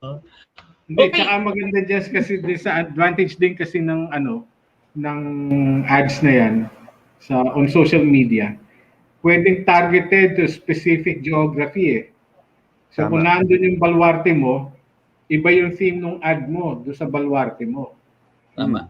So hindi mo baluarte, pwede mo rin i-target yun, pero iba naman yung yung campaign strategy. Geosynchronous yung distribution. Hyperlocal ang tawag yan. Ako yun, Attorney Kikahan ni Sir Mike. Ayan na. Talaga yan. Totoo yan. Sabi mo, Attorney Kik, sige, penging budget. Tapos na nga budget hearing, di ba? Okay, so sa DICT Cybersecurity Bureau, wala po tayong nakitang post. But again, punta tayo sa ating backyard, no, sa DPO Central. Ito, Oliver Besa, magandang gabi. Halloween! Ayan. Nakakatuwa itong post ni Oliver. Si Oliver po pinaka-prolific, kaya lang minsan puro post na lang ni Oliver nakikita natin doon. Mag-post naman kasi kayo, Abet, dito. MVP na natin si Oliver. Si Straits for marami daw opening ng DPO sa Singapore. Yun yung isang post ni Oliver Besa, no? Kaya kailangan nyo placement assistance, baka makatulong ang Straits Interactive. Magandang gabi sa ating mga kaibigan. Edwin Concepcion, magandang gabi rin. Of course, ang kanilang founder, na based sa Singapore, di ba? Si Kevin Shepherdson. Ito, Titas Manuel nag-post data analytics in the age of cloud. Okay, siyempre data pa rin yan, but this is organized by RTS in partnership with Crayon. So Crayon is one of the solutions to ISV in the Philippines. Happening September 22. Naka-post po yun sa NADPOP DPO Central. Click nyo lang yung link or barilin yung QR code to register. Mukhang libre yata to, no? Kaya pala busy si Mr. Titas Manuel, right? And ito, again, back to IAPP, marami pong updates, but this is the one that's California. CCPA ang focus on one of their posts. So, puntahan nyo rin po ang site ni IAPP. So, you can see a global view. Kung si FlightBack po, nakafocus sa Europe, si IAPP mostly po nakafocus sa US. So, ganun po yung parang geo-distribution ng mga global associations na to. Okay, dako, dito na tayo, Abet. Uy! Di ba meron dyan? Yun natin, ha? Next, resurrection team na naman, di ba? So, ayan, ito. Shoutout sa Global. Yun. Hindi yan yung latest post, Hindi ba ito? Yun ba? Hindi. Ito Yan. Kwento mo naman dito, Abet. Yan, PH-CERT to eh. So, Zepto Lights, go ahead. President mindsetting na, parang tinanggap mo nang na-breach ka. What will you do? Correct. So, with that mindset sa organizations, everybody is on their toes. Na talagang very watchful. So, yun yung effect niyan sa mindset na yan. Right? Kaysa yung proactive na nagmo-monitor ka, ang assumption mo na breach ka na. Actually, it brings into the spotlight one of the functions, no? Pero mostly if you have a mature information security team, no, yung threat hunting. Yeah. Yung threat hunting is proactive talagang. Ang trabaho nila maghanap. So, I guess, that will probably highlight the need for more threat hunters. Ayan. Hindi, yun nga, kasi nga yung time to discover a breach, di ba? Yan. 260 days. Yung aim yata nito is to shorten the time to discovery. yes. Correct. Tama yan. So maganda nga, I mean it's good that this it's whole country, it's the regulator telling everyone, hey, ganito yung mode natin, di ba? So I'm sure everyone will follow. Yung sabi nga nila, Singapore is a fine city, so maraming na-fine doon eh. So even for data protection, and diba, nanggano sila ng zero trust ngayon. So that's something that should have been done before, but glad they're now on the bandwagon. Yep. Bantayin natin, lalo yung mga DPOs na magtatrabaho doon, or nandun na, deploy na. Again, never trust, always verify. Yes. Sino ba si Joseph Tio? She's the counterpart ni Parang DICT. Okay. DICT. Okay, that's the last natin. That's the last update. Medyo manipis po, but again, at least may bago tayong Facebook group sa CSA, Yung CSA Philippines kasi we have to reactivate. Ako ito. Attorney Kiko, ayan na, abangan na ni Sir Mike yung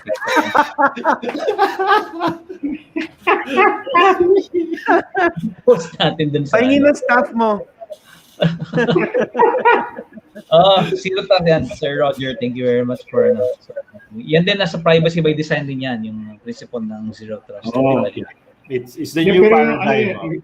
Yung mga zero trust, trust but verify, never trust but verify. Yan. How do you ang question ko doon sa isang paper na nireview ko is how do you operationalize that with AI? Diba? Actually, yeah, AI can contribute a lot to zero trust. No? Kasi, well, first of all, it's a mindset. Second, it's a paradigm. And third, it's not as easy to implement technically. Either you want to revamp your entire network or basta you need to change a lot of things kasi lahat sine-check mo, lahat bine-verify mo down to the applications, down to the calls, down to the API. So, it's not as easy as you think it is. But, having the right mindset at least, yeah. Pero pagka nilagyan mo nga ng AI, kasi ang AI, tinitignan niya yung behavioral patterns. No? Halimbawa, yung traffic mo, ang question is it legitimate traffic or not? Diba? So, magiging default mode mo, if you don't trust it, block it until I verify. Correct. So, pwedeng mag-freeze yung pwedeng mag-freeze yung system mo kasi lahat binablock ni AI. Correct. Correct. Diba? So, at some point, posible na mawala yung services mo. Yep. Kasi AI's weakness is context. Yes. Precisely. But it can still be trained Yung through time talaga as you continue to train it to ML. So tama. Ito sabi ni Sir Roger, very hard daw microsegmenting. That's what's going to happen. Yon, correct. Yon. Microsegmentation. Thank you Sir Roger for that. Yun talaga. Naku, Attorney Kiko, marami na naghihintay ng TikTok video. Magandang gabi po.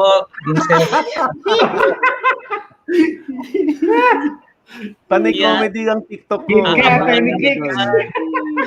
Nagawa akong bago. Kailangan lumipat pa tayo, no? Kailangan lumipat na tayo yung platform, di ba? Natin yung kabataan yun.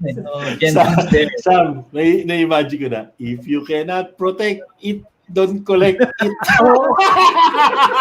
Alam ko, Abet yung gano'n Diba?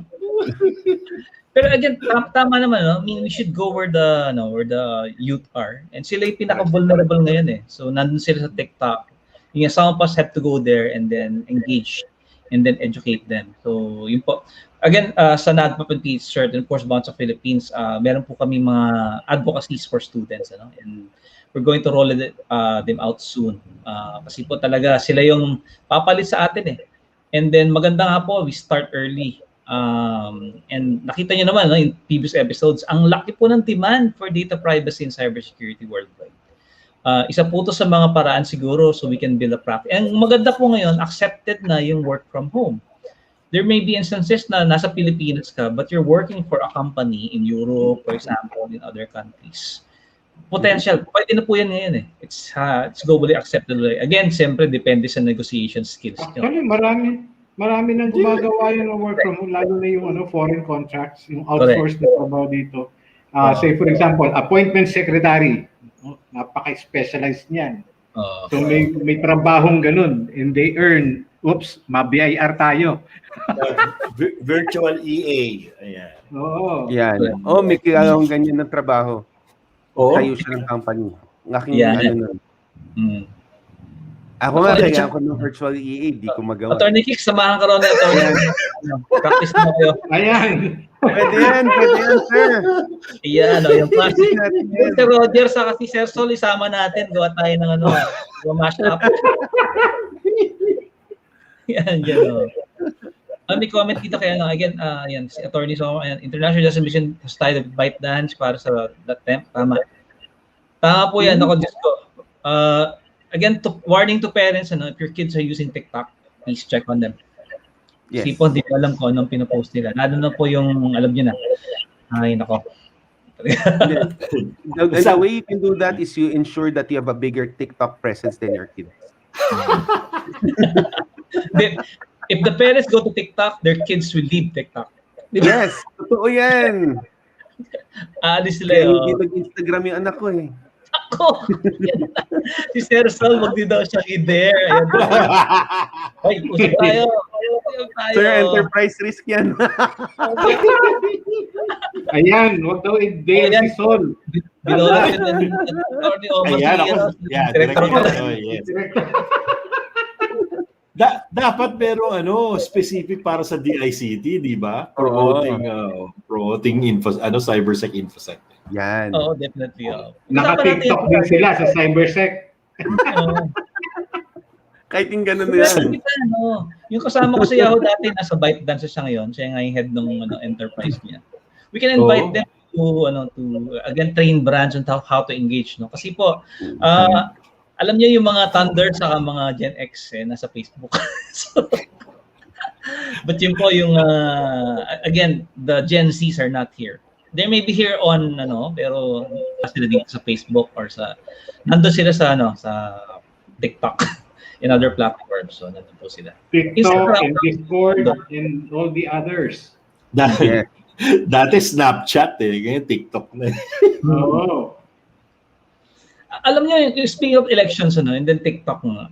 I won't be surprised kung may mga deepfakes diyan na lumabas, deepfake videos, di ba? Tapos yung post mo dun sa May lalabas yan, sigurado. Mag-30 campaign. Di ba? Kasi pwedeng i-weaponize din eh. I-weaponize mo. You create a caricature of your opponent. Halimbawa. Di ba? Hindi na nga, ang dami na nga libreng apps na ang ganda ng pagkapatong ng mukha eh. Di ba? Oo, super dami, ang ganda nga eh. Seamless na. Pero yung mga na yun, di ba? Yung mga gagawing mga fake quotes from notorious historical characters tapos endorse ng political dito, di ba? Gagawin nila yan. Interesting, no? So itong 2022, digital elections talaga. Digital social media will be the main drivers for engagement. Ay nako. Magkaroon tayo ng special episode sa election and then nga si Rita Abria po, in case you don't know, sa DPO of NAMPREL, the National Movement for Free Elections. Kailangan i-lecture na yung proseso ng pag-transmit ng mga election returns. Yan. Naghahanap nga po pala ng volunteers for the code review, no? Lito, di ba? So yes.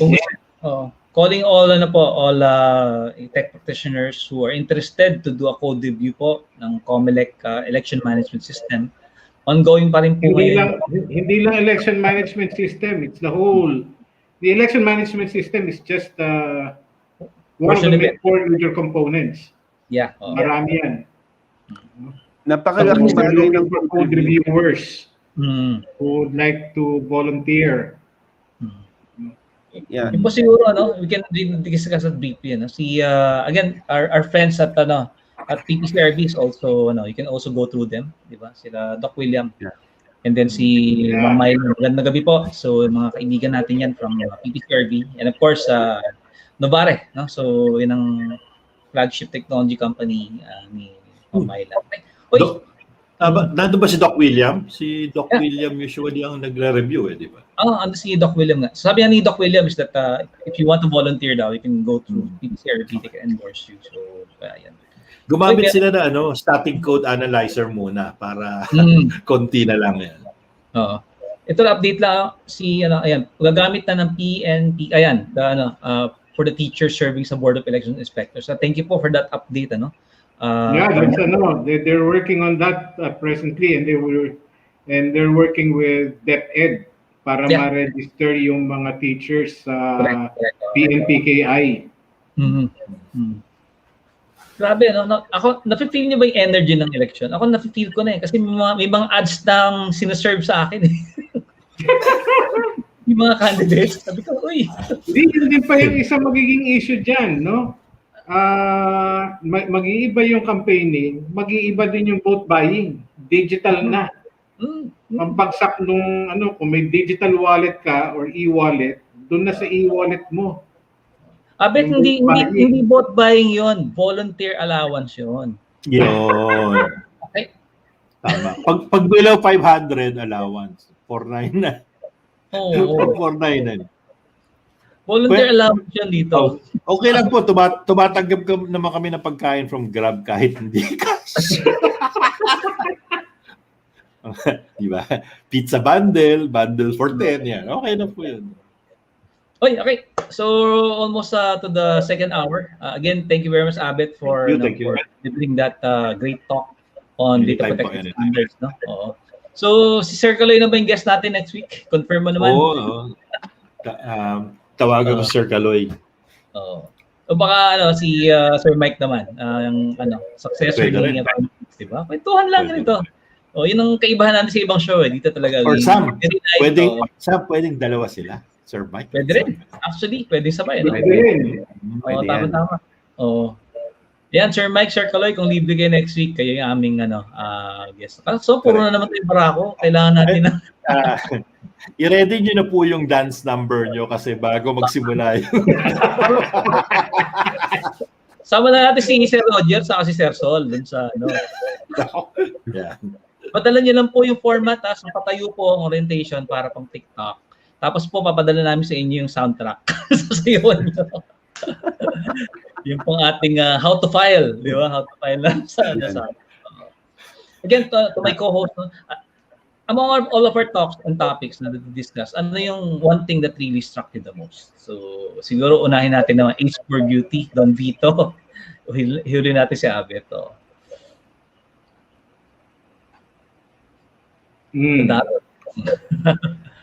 Dami. Pwede dalawa, tatlo. Hindi. Actually, yung pa rin naman yung emphasis namin ni Abet You start with policy. Di ba? You start with policy. Determine the purpose of your systems. Yung apps mo, yung network mo. Saan mo ba gagamitin? And then you build your policy around that to meet yung purpose mo. Kasi nga, yung limitation, yung purpose limitation to begin with, isa yan. Okay, para zeroed in. And then, ano ba yung magiging functions? There are, policies, for example, how do you handle data? There are only 4 things that you can do with data. It's to create, read, update, and delete. Diba? So, ano ba paano mo i-manage yan? So, yun nga yung sinasabi na i-limit mo yung access rights ng isang individual. So, kung assigned lang siya to collect data and create the record, dun lang siya. Di ba? He should not be authorized to update it. Kasi magkakaroon na ng conflict yan. So, 4 lang yung pwede mong gawin doon sa data and you build your policy around it. No? So, yung maliliit na ganyan. Now, iba rin yung pwede maging access rights doon sa administrators naman. Ano yung pwede niyang pasukin? Again, you build your policy around that. So, yun yung mga challenges sa organizations. Kasi nga, kung minsan, sabi mo, i-secure mo yung system. Paano ko i-secure? Bili muna ako ng antivirus. Diba? Kung wala kang policy, bumili ka ng antivirus, is it the appropriate security solution? Again, it's putting the cart before the horse. So, yun pa rin, yun laging sinasabi namin, start with the policy definitions. And guided by, yun nga, yung sinasabi na may framework ka, tsaka may standards. Di ba? You don't have to reinvent the wheel Yep. Yeah.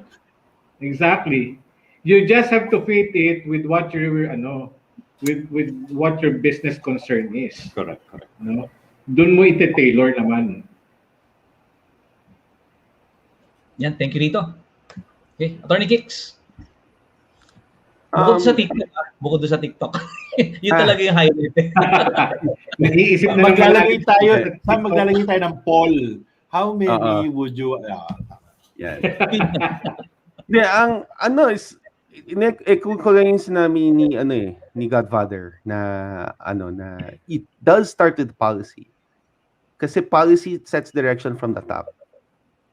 And then if you have a clear idea of what you want to do, that clears out so many problems later on. Yung lumalaki yung scope ng project, nag-i-inflate yung budget, then you get to do more things that you never wanted that project to go into when you start your processing in your system. And the more kasi na nag-introduce ka ng complexity, nag-introduce ka ng threat vectors. So you really want to keep your project, if that's the point of your project, keep it that simple. If you want to build in interoperability, then you tackle that when you get there. Pero keep your focus, and the project gets done, and then you can move on to the next project, and then you can build it that way. Also, by focusing on policy first, so you get a high level view of what the project is and should be. Then you can get to put in your security by design and privacy by design. So yun ang nag-strike sa akin this week. Thank you, Attorney Kicks. Abet, ano nag-strike sa isa sa talk mo? Hindi. Yeah, syempre hindi sa talk yung pinost namin sa sa PH-CERT website, yun nga. Some may think it's really extreme na yung ang isip po nandoon na kagad nasa loob na na-attack ka na, no? It already happened. But if you really think about it, if you have that attitude, magiging mas madali sa iyo, no? Hindi, I mean, I know it's kind of paranoid, maybe ultra paranoid to some, but changing the mindset to that would drive you to do more. Hindi ka para naghihintay lang, di ba? Naghihintay ako may mangyari, sige, lagay akong firewall, lagay yung ganun. You really have to, sabi nga nila, assume the breach position. So that you'll be ahead of the security curve. So I guess it's high time, no. Yun nga, no, palagi namin pag-presentation, no, walang kamatayan. It's not if, it's when and how severe. So tama, dapat palitan na yun ngayon. Dapat nga assume breach position. That would, augur well a lot in your posture, especially information security. Yun lang. Oh, thank you. I'd like to add down. Gusto ko talaga doon yung really how it will impact the culture, especially the culture of communication by having a common language that will be derived from the common framework. Kaya yan. Yung sa kanila from on an emotional side, ako talaga nagulat ako doon sa comments doon sa OLAs. And if we do not do our jobs well, for example, all of us, lives are at stake pagka po may privacy violation. Kita niyo naman po doon, may isang comment doon.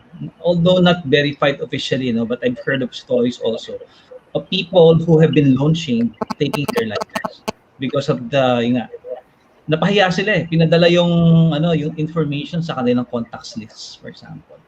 Nalaman sa kanilang office na meron silang utang na hindi nabayaran. To me, that's yung in our role, as data protection advocates and as DPOs, as CISOs, etc. Lives are at stake. Lalo na po ngayon, sabi nga po kanina sa discussion namin, kumakapit talaga sa patalim na yung mga tao. And that's one of the easiest ways for us to bridge, di ba, yung gap, yung financial gap, di ba, na wala kang trabaho. It's really, short-term loan talaga. Kaya lang nga po, mukhang, again, kudos to the NPC for focusing on this. But sana po, again, sinabi ng Attorney Kiko, parang dapat sinama yung mga collectors, yung collecting agents, di ba? Doon sa ecosystem. Has to be an ecosystem. Yung po mga po yung those are notable corporations already. Sila talaga, they have the resources and they have the people who can implement, of course, these policies and procedures to protect personal information. But yung pong nasa peripheral nila, each of them have their own ecosystem. How will we address that? So with that po, again, I'd like to thank our speaker. Dagdag ko din lang, Sam. Go ahead. Dito. Yung dyan sa kaso nga ng mga OLA, yung nga yung issue ng ethics, di ba? Kaya nga nilalagyan natin ng ethics yung privacy. Ethics, wala na, bastusan na yun na nga yun yung challenge yan So, correct. Unethical practices di ba? Can really cause severe damage to the individual or individuals. True. Kaya kailangan pag yung DPO, kung may DPO man itong mga lending apps na to, dapat yung focus nga yung ethics. Pustahan tayo, walang DPO. Wala yan. Wala yan. Wala. Kung meron paper DPO. Correct. So kung wala sa Pilipinas, di ba? I mean, again, pwede ka naman mag-set up dito nang wala ka sa Pilipinas. Eh. In fact, if I remember it, when the cases, di ba, exploded 2 years ago, some of them come from other countries, di ba? So, itong mga loan applications na to. So, before we see Mr. Sipid Baging, magandang gabi. Sir, ayan, thank you daw for the great learning. So, thank you po for tuning in. No? So, maraming salamat. Thank you. Attorney Kicks, meron ako realization. Okay. Di ba walang mga DPOs, right? Mm-hmm. And kung kakasuhan mo yan, matagal, right? Mm-hmm. Pero kung meron ng administrative fines, you can really hurt them agad, di ba? Yes. So, that's why game changer yung fine schedule na nila yan. Oo nga. Ang bilis nun eh. Kaya automatic finding na yan eh. Pak. Hindi na ano. Pag imanag ka sa presinto. Pag wala, din yun na. That's it. Kaya nga, no? Okay. Yeah. Kaya tama po, Attorney Omar Sana. Yes sir. Ayan, may mga NPC advisor. Tama po, meron na yan. Yes, and yung nag-discussion last week. And then nagkaroon ng joint statement ngayon or press release. So. Pero na Attorney Mike, they are leading the way dyan sa cracking the whip na yan. So, kudos to you. Hope na they get more support. Na, alam niyo na yan. From all of government. So, it should be an all of government approach. So, okay yan na SEC is fighting it. That NPC is fighting it. Sana we get more support from PNP and NBI, cracking the whip. Na that's not the way we do things in this country. Nga pala, no? Speaking of PNP, I'd like to honor our colleague who recently passed, Tita Jo Vidal. Praying for repose. She has served PNP ITMS for several years. And as part of the advisory council, a few days ago po, yesterday she passed. Tita Jo, you know you're in heaven now. Thank you for your prayer and we will continue to pray for you. So, yung mga on behalf of our friends and colleagues sa ITMS Advisory Council of the Philippine National Police, we honor you, Tita Jo. Okay. So, yun. Abet dito, di ba? Meron ding nag-pass recent sa ACG, di ba? Nasa advisory council ni Ren President. So, yun po talaga. Yun po, may pandemya pa rin po tayo. Reminder lang. Hindi ko alam, kick out na po ako sa advisory council. O, lipat sa amin. Pwede rin. Pagka nag-open na ulit. So, napakasipag po ng mga taga-ITMS. And siyempre, ACG din sa PNP. So, magandang gabi po. May ilan na rin tinamaan sa ACG eh. Inga po, ang leader ng ITMS, Gerald Mayoni, magandang gabi po. Saka po Colonel Alba, the leaders of the ITMS. Uy, meron lang tanong dito na pahabol. Kaya ba si Mar, yan, good PM po. Paano yung administrative fines mag-a-apply bago government agencies din ang pang-bias budget? Alam ko, nag-uusap sila with civil service. So, pag government agency, dapat either gross misconduct or grave misconduct or gross negligence ang magiging penalty niyan. So, tanggal ka sa serbisyo, forfeited lahat ng benefits. Okay. Masakit yun. Masakit yun. Masakit yun. Wala akong kilalang civil servant na hindi natatakot dyan sa grave misconduct charge na yan. Correct. Saka yung reputation, di ba? And the good name, no? The civil servant, masakit to. Pero okay lang, left pocket, right pocket naman yan kung may fines sa Attorney Kicks. Hindi. May mamamagang serbisyo kasi. So, better nga na grave misconduct. Tanggal ka, sipa ka. Kahit, kahit secretary ka. Tanggal ka dyan. Yan, ako. Kailan kaya lalabas ang administrative fines na yan? Di ba? Matagal na natin hinihintay yan. So, okay, final words. Fellow co-host. Okay, huli natin si Speaker Abet. Again, Lito, we'd like to, final words lang to our friends at BounceBack Network, of course, NADPOP, and then PH-CERT. Yan. Hindi, kailangan talaga, maging ma-develop yung culture ng InfoSec at saka data privacy. It should be ingrained sa bawat isa sa organization, no? From the very top all the way down to the bottom, no, ng totem pole. Okay, nandyan pati yung mga security guards at saka yung mga janitors kailangan kasama dyan sa kultura ng information security and data privacy. But we're talking about, security ng systems at saka security ng personal information. But the real threat ngayon, physical threat sa atin is COVID is knocking at our doors kasi pamilya na yung naapektuhan. So let's keep safe, everybody. Keep a healthy life. Observe yung hygiene, no? Tsaka yung social distancing. Basic security hygiene. Yeah. Yeah, thank you dito. Yeah. Attorney Kicks. COVID is out there. It's real. Please take the necessary precautions.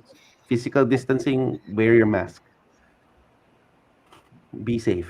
If you have access to the vaccine, please take it.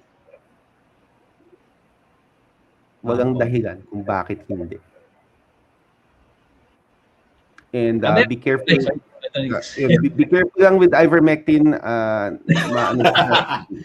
Uy, baka may mag-post dyan, Attorney Kicks. Pero lang, take the vaccine. Don't be makulit. Okay, yun na. Yeah. Thanks, Attorney Kicks. So, naghihintay na yung fried dip ni Attorney Kicks. ain't no cow, man. The horse. Okay, and our speaker again, Abet, thank you very much. Final words, please, for our friends or tuned in right now. Wala na po, yun lang. Salamat again, Sam, for the opportunity.